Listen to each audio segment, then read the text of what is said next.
आज से ठीक 27 साल पहले 11 मई 1998 को राजस्थान के पोखरण की रेतीली धरती पर भारत ने इतिहास रचा। ऑपरेशन शक्ति के तहत 5 परमाणु परीक्षणों ने भारत को विश्व के परमाणु शक्ति संपन्न राष्ट्रों की कतार में ला खड़ा करके दिया।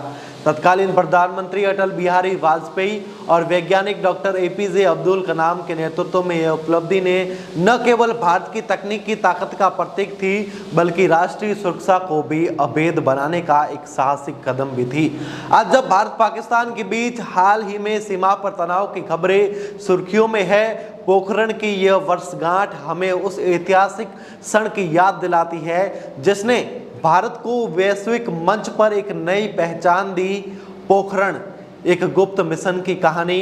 1998 का वह दिन साधारण नहीं था। जैसलमेर के पोखरण में सूरज की तपिश के बीच एक गुप्त ऑपरेशन अपनी परिणति को और बढ़ा रहा था। अमेरिकी जासूस उपग्रहों की नज़रों से बचने के लिए भारतीय वैज्ञानिकों को सेना ने अभूतपूर्व गोपनीय बरते।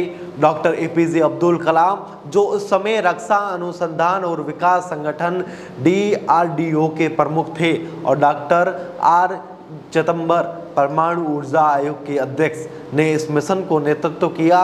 वैज्ञानिकों ने सैन्य वर्दी पहनकर अपनी पहचान छिपाई। उपकरणों को रात के अंधेरे में स्थानांतरित किया गया और कोड नेम जैसे व्हाइट हाउस और ताजमहल का इस्तेमाल किया गया। 11 मई को दोपहर 3:45 पर 3 परमाणु उपकरण, एक 45 किलोटन का थर्मोन्यूक्लियर बम और एक 15 किलोटन का फिशन बम और एक सब किलोटन डिवाइस विस्फोटित किए गए। 2 दिन बाद 13 मई को 2 और फिशन बमों का परीक्षण किया गया। इन विस्फोटों ने न केवल पोखरण की धरती को हिलाकर रख दिया, बल्कि वैश्विक शक्ति संतुलन को भी बदल दिया। प्रधानमंत्री वाजपेयी ने तुरंत प्रेस कॉन्फ्रेंस में घोषणा की, आज भारत ने पोखरण में 3 परमाणु परीक्षण किए। ये परीक्षण हमारी राष्ट्रीय सुरक्षा के लिए है और इससे कोई रेडियो एक्टिव रिसाव नहीं हुआ। पोखरण के तुरंत बाद पाकिस्तान ने 28 मई 1998 को अपने परमाणु परीक्षण चगाई की, जिसने दक्षिण एशिया में हथियारों को होड़ बढ़ा दी। इसके बाद 1999 में कारगिल युद्ध ने दोनों देशों के बीच तनाव को चरम पर ला दिया। हाल ही में 2025 में सीमा पर तनाव की खबरें फिर से सुर्खियों में है। ऑपरेशन सिंदूर और पहलगाम हमले, जो इस क्षेत्र में स्थायी शांति को चुनौतियों को दर्शाती है। वर्तमान में भारत की परमाणु नीति और मिसाइल प्रणाली जैसे अग्नि और पृथ्वी राष्ट्रीय सुरक्षा को और मजबूत करती है। पोखरण ने भारत को न केवल सैन्य शक्ति दी, बल्कि कूटनीतिक आत्मविश्वास भी प्रदान किया, जिसके कारण भारत आज वैश्विक मंच पर एक प्रभावशाली आवाज है। 11 मई 1998 को पोखरण की रेतीली धरती ने भारत के साहस और वैज्ञानिक कौशल की कहानी लिखी। ऑपरेशन शक्ति जैसे अटल बिहारी वाजपेयी और डॉक्टर एपीजे अब्दुल कलाम के नेतृत्व में प्रदान किया।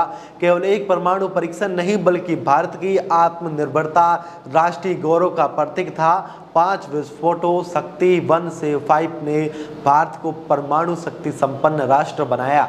इसने वैश्विक शक्तियों को चौंकाया, लेकिन भारत के लिए यह रक्षा और कूटनीति में एक नए युग की शुरुआत थी। पोखरण ने भारत को नो फर्स्ट यूज नीति के साथ एक जिम्मेदार परमाणु शक्ति के रूप में स्थापित किया। इसने न केवल सैन्य ताकत बढ़ाई, बल्कि वैज्ञानिक समुदाय को भी प्रेरित किया।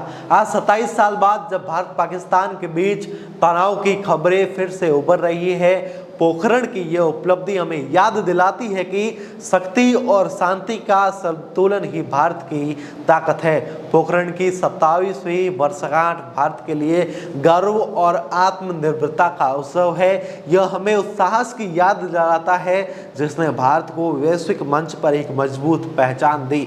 आज जब विश्व युद्ध और तनाव के दौर से गुजर रहा है, भारत की परमाणु शक्ति और जिम्मेदार नीतियां हमें शांति और सुरक्षा की दिशा में और प्रेरित करती हुई नजर आ रही है।